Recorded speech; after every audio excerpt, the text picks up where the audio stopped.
I'm here at Cupola House Tree Farms on the outskirts of Bradley, Bourbonnais, and we're gonna harvest some spruce tips and make a spruce tip IPA today.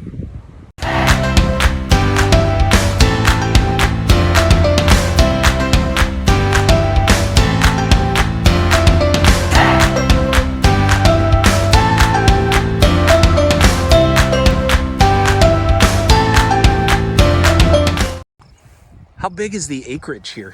Like how big's the farm? 30 acres on our farm, about 25 of which are planted with trees.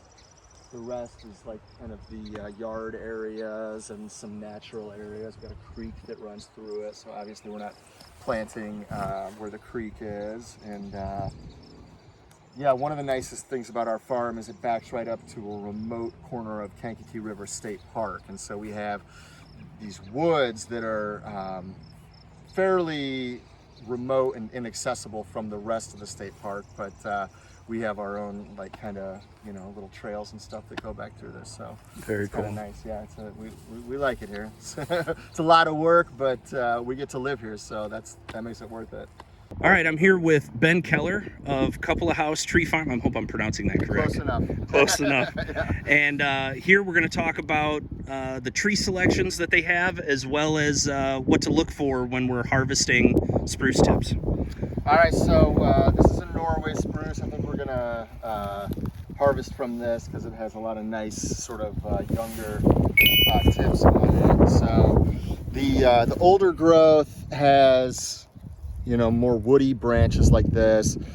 It's harder, it's sharper, whereas the new growth is real soft, and it's just almost kind of rubbery, real soft and tender. Has a nice fragrance to it, but it's not as it's not like the woody stuff here. So the Norway spruce is identifiable. I should say, you can tell the Norway from the blue spruce. The easiest way is by the color. I don't know if you can get at some of the blues. Oh yeah. But the blues have a distinctive bluish green, most of them. Some of them are not as blue as others, but the Norway is more of just a solid green, and right now it's almost a fluorescent green because of the new growth.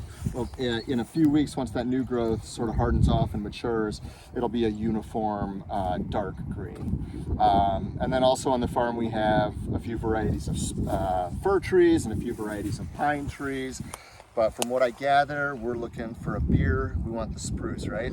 That's right. That's right. Okay. We want that spruce. So that spruce is supposed to impart like similar to a hop flavor, right? So we're looking for that, a little bit of pine, a little bit of resin, a little bit of maybe a little bit of dank, but also a little bit of light, maybe citrus.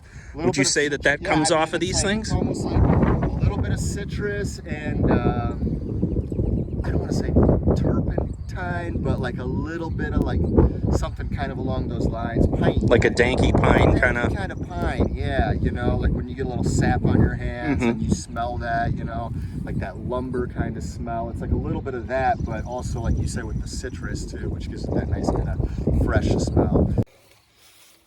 So how simple is this that we're talking here? It's just as simple as a pluck and grab? And I'm just plucking them off, yeah. I mean, and I haven't, this is a first for me doing harvesting for beer, so I'm excited. Hopefully it works out, but it seems like these new tips separate pretty easily from the older existing growth pretty well. And it just breaks where it wants to, and that way it doesn't leave like kind of a cut looking surface.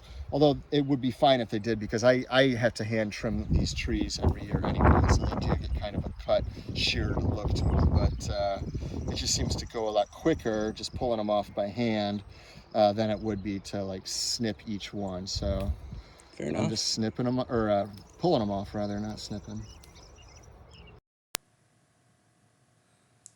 With the spruce in hand, it's time to go make a beer. We're going to start today by conditioning our grains. The grains, as you can see here, are prepped. We're going to add about 2% of the weight in water, in ounces, to this. So you got to do some quick math. So we have about 15 pounds of grain total in this beer.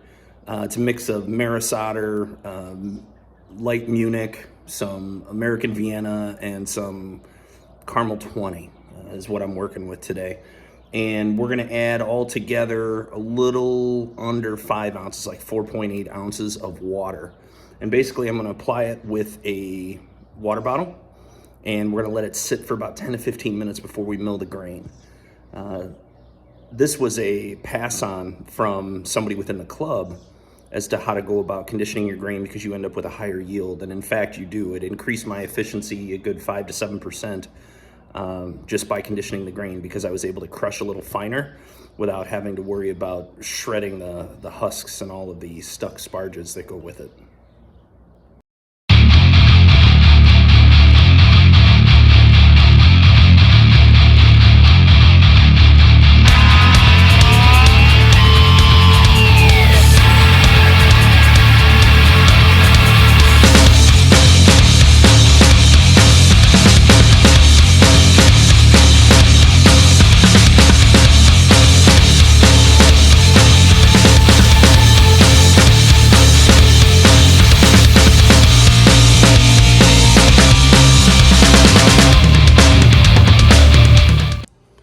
All right, so with the boil progressing, as you can see there,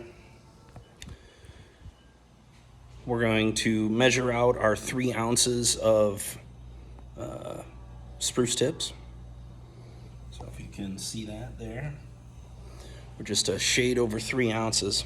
Now the question is what is this actually gonna taste like? And I figured we'd do a taste test on the air here and see what it does, right? All right, so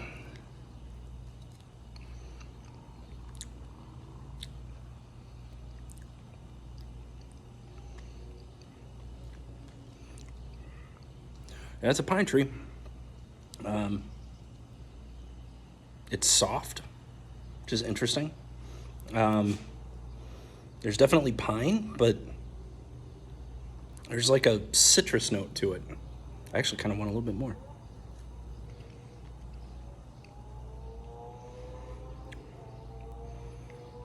Somebody told me that this was like candy once upon a time, and I don't know about that.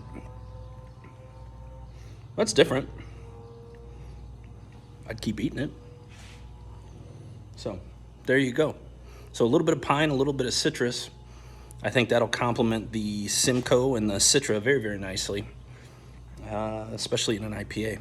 That's going to be about 7%, so it should be nice when this is all said and done.